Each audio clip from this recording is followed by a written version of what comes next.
Precisely 61 years ago, a band of skiers trekking through the Ural Mountains stashed food, extra skis, and a well-worn mandolin in a valley to pick up on the way back from their expedition. In a moment of lightheartedness, one drew up a fake newspaper with headlines about their trip. According to the latest information, abominable snowmen live in the northern Urals.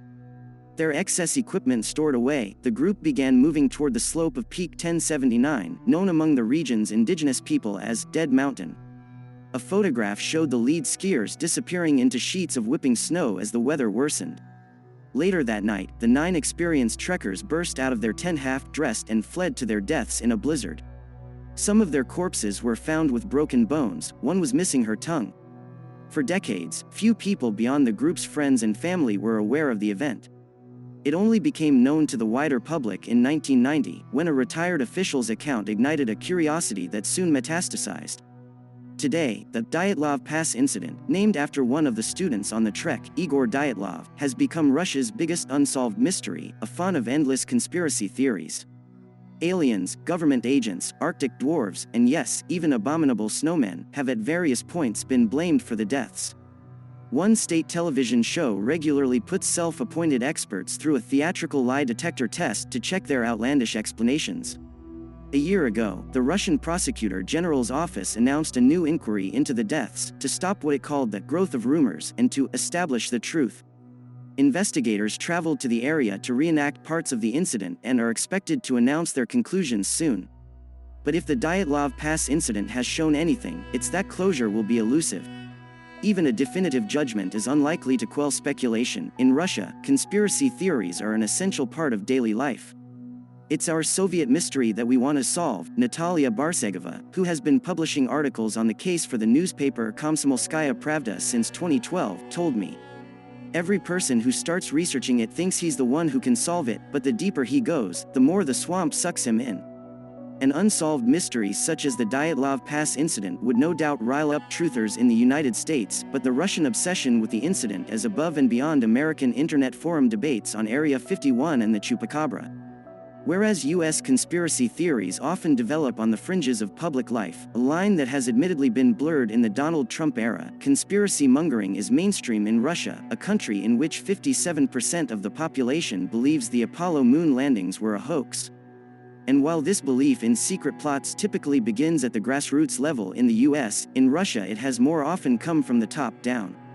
In the late 1800s, the Tsarist state began encouraging conspiracy theories targeting Jews and Catholics as a way to rally Russians against the West. The Protocols of the Elders of Zion, a fake document cited as evidence of Jewish plans for global domination by Adolf Hitler, was first published in Russia in 1903 at the height of the pogroms. In the Soviet era, officials regularly found conspiracies of capitalist spies and counter-revolutionaries, killing and imprisoning millions for such imagined offenses during Stalin's Great Terror. Manufactured suspicions were directed outward as well. When Moscow accidentally shot down Korean Airlines Flight 007 in 1983, it claimed that the plane was part of a U.S. plot to start a war. The denunciations of neighbors and widespread state surveillance, the cover-ups and deceit, led to paranoia among the citizenry. People had to read between the lines of party mouthpieces to get any sense of what was really going on. As a result, the columnist Oleg Kashin has argued, many still feel today that something was hidden behind the black and white photographs of the Dyatlov expedition. That habit of piecing together one's own explanation has persisted after the collapse of the Soviet Union, compounded by a deep-rooted cynicism and the Kremlin's own propaganda. The government of Vladimir Putin, who once claimed that the internet was a CIA project, routinely suggests that Western plots are behind everything from Russia's Olympic doping ban to Syria's white helmet volunteers. Online troll farms, pro-Kremlin pundits, and sensationalist state news outlets like Sputnik and RT pitch in too, one state television host's insinuating catchphrase, "Coincidence? I don't think so," has become an internet meme. Obfuscation is the default reaction to any accusation. When Malaysian Airlines Flight 17 was blown apart over eastern Ukraine by a Russian missile in 2014, the Defense Ministry in Moscow argued that it could have been shot down in a false flag operation. When the poisoning of Sergei Skripal was tied to Russian agents, the Foreign Ministry hinted that a British laboratory was the real culprit. Most recently, parliamentarians have claimed that last summer's protests in Moscow were orchestrated by Washington. Truth is seen as relative, and conspiracy has become the coin of the realm. Here's what we know about the Dyatlov Pass incident. The 9 skiers, all college students, had set out from Yekaterinburg, then known by its communist name, Sverdlovsk, in January 1959, singing songs on an overnight train. They planned to ski about 200 miles over 16 days, summiting several peaks along the way, allowing enough time to be back for the spring semester. After catching a lift with some lumberjacks and following a sleigh driver north, the group skied out of an abandoned village on January 28, eventually making it to their final campsite on February 1. Searchers later found their tracks along a frozen river and, upon reaching Dead Mountain, stumbled across a half-collapsed tent on a steep, windswept slope. Inside, food supplies and outer clothing were laid out, as if the group had been about to cook dinner. 9 pairs of boots stood along one wall. Bizarrely, the tent appeared to have been slashed open from within. In the forest below, the investigators came across 2 bodies under a cedar tree, lying next to the remains of a fire. Although the temperature had been down to -40 degrees Fahrenheit the night the group disappeared, the pair were wearing only long underwear. Fragments of human skin on the tree revealed that they had broken off branches. The bodies of Dyatlov and 2 others, also without shoes and coats, were found several hundred feet away. It wasn't until the snow began to thaw 2 months later that the remaining 4 corpses were found.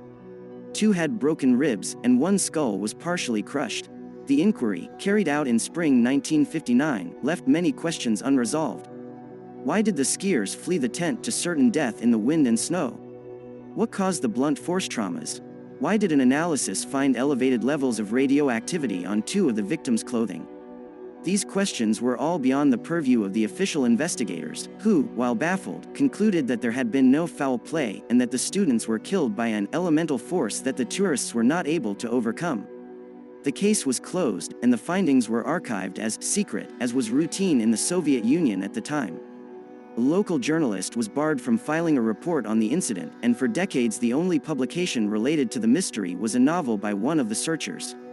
It had a slightly happier ending. After hurricane-force winds blow one girl down the slope and trap the others who rush to help her, the group leader attempts to return to the tent and dies.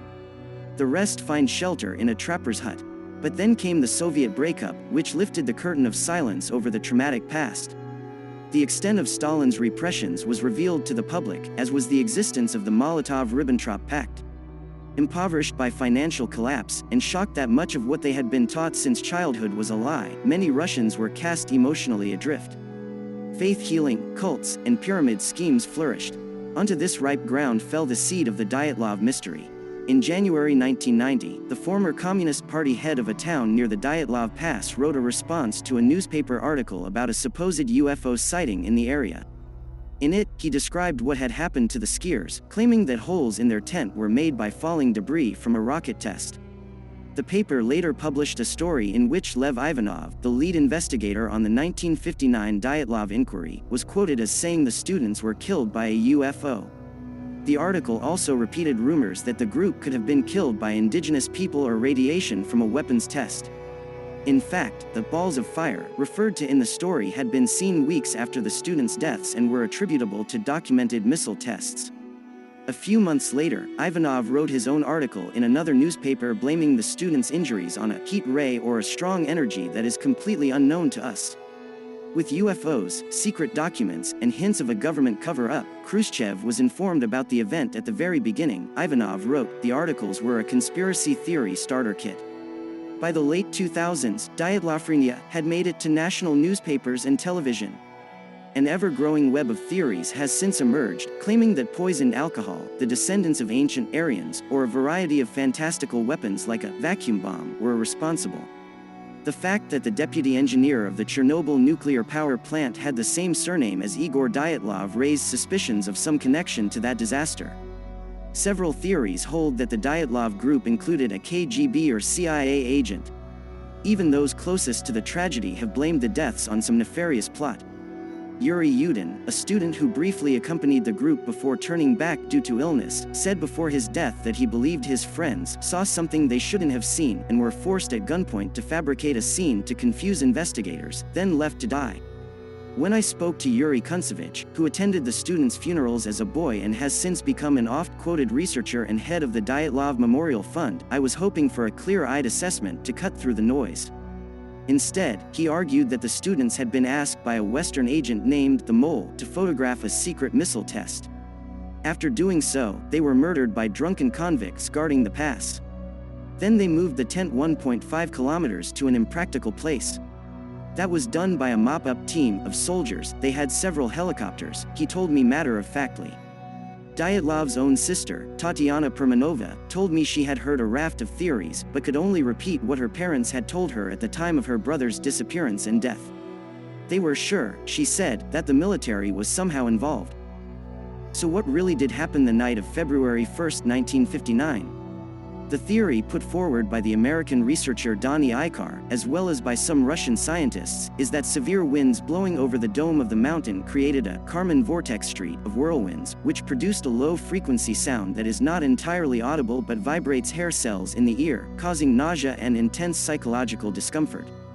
Under that onslaught in the pitch dark, the students could have been overcome by feelings of fear and panic. When announcing its inquiry last year, the Russian prosecutor general ruled out criminal explanations and said it was focusing on three natural causes: an avalanche, a snow slab, or a hurricane. That has done little to keep the rumor machine from kicking into high gear.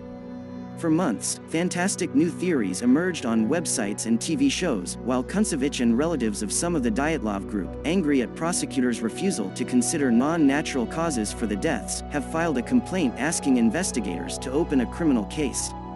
That's the difficulty with conspiracy theories in Russia and elsewhere. Even if the real explanation is found, not everyone will believe it.